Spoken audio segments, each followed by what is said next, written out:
Telangana border tax ఎలా కట్టాలో ఈ వీడియోలో చూసేద్దాం. Welcome to Vijayawada cab stories.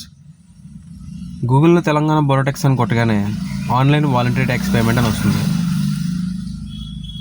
దానిపైన క్లిక్ చేస్తే డైరెక్ట్గా మనకు ఒక పేజ్ అయితే ఓపెన్ అవుతుంది, ఆన్లైన్ వాలంటరీ ట్యాక్స్ పేమెంట్ అని. దాన్ని ఒకసారి జూమ్ చేసి చూసుకుంటే దాంట్లో మనకి ఏమేమి కనిపిస్తుంది చూడండి. ఇక్కడ బండి రిజిస్ట్రేషన్ నెంబరు, వెహికల్, తర్వాత మనం వెళ్ళేది ఇన్కమింగ్ అవుట్ గోయింగ్ అన్నది మెన్షన్ చేయాలి. తర్వాత మన దగ్గర ముఖ్యంగా కారుకి సంబంధించిన ప్రతి కాగితం ఉండాలి. ఫిట్నెస్, ఇన్సూరెన్స్, పొల్యూషను, పర్మిట్, ఇవన్నీ దగ్గరలో ఉంచుకోవాలి. ఇక్కడ మనం సెలెక్ట్ చేసినది quarterly, half-yearly, 7 days, 30 days, annual, ఇలాగా బోర్డర్ ట్యాక్స్ గురించి అడుగుతుంది అనమాట. దాంతోపాటు మనం మొబైల్ నెంబర్ ఎంటర్ చేయాలి. మన దగ్గర ఉన్న డాక్యుమెంట్స్లో ఉన్న వ్యాలిడిటీ డేట్స్ ఏవైతే ఉన్నాయో అవన్నీ చూసుకొని ఎగ్జాక్ట్గా దాంట్లో మెన్షన్ చేయాలి. చాలామంది ఈ విషయం తెలియక ఆర్టీఓ ఆఫీస్ చుట్టూ లేకపోతే ఏదైనా ఏజెంట్ చుట్టూ తిరుగుతూ వాళ్ళని అడుగుతూ ఉంటాం.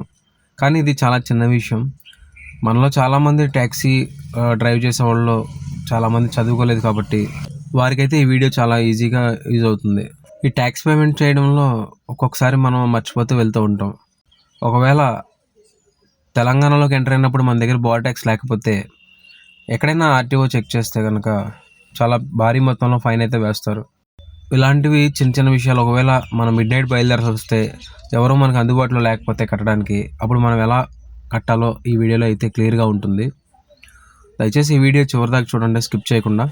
ట్యాక్స్ పేమెంట్ చేసేటప్పుడు 7 days కానీ ఇయర్లీ, హాఫర్లీ, క్వార్టర్లీ అని సపరేట్గా ఉంటుంది అనమాట.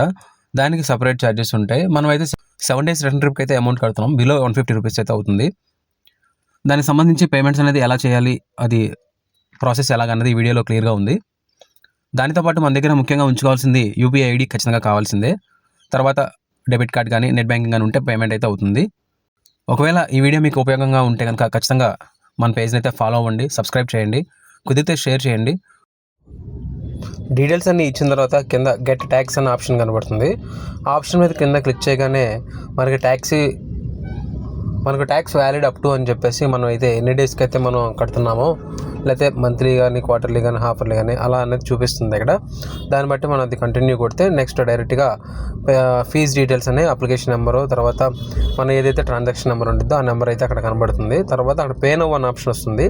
సో అక్కడ మనం పే నౌ అని కొట్టగానే తర్వాత మనకు ప్రాసెస్ అనేది క్లియర్ కనబడుతుంది దాంట్లో. సో ఇక్కడ వరకు మీకు అర్థమైందంటే పే నౌ అని కొట్టిన తర్వాత డైరెక్ట్గా మీకు పేమెంట్ అయిపోతుంది. పేమెంట్ అయిపోయిన తర్వాత అది రిసిప్ట్ అనేది మనం డౌన్లోడ్ చేసుకోవాలి. కుదిరితే డౌన్లోడ్ ఒకవేళ అవ్వకపోతే కనుక అది పాపప్ బ్లాక్లో ఉంటుంది, అది చెక్ చేసుకోండి ఒకసారి. ఫైనల్గా మనకి ఆ ట్రాన్సాక్షన్ రిసిప్ట్ వస్తే మనకి క్లియర్గా ఉంటుందన్నమాట.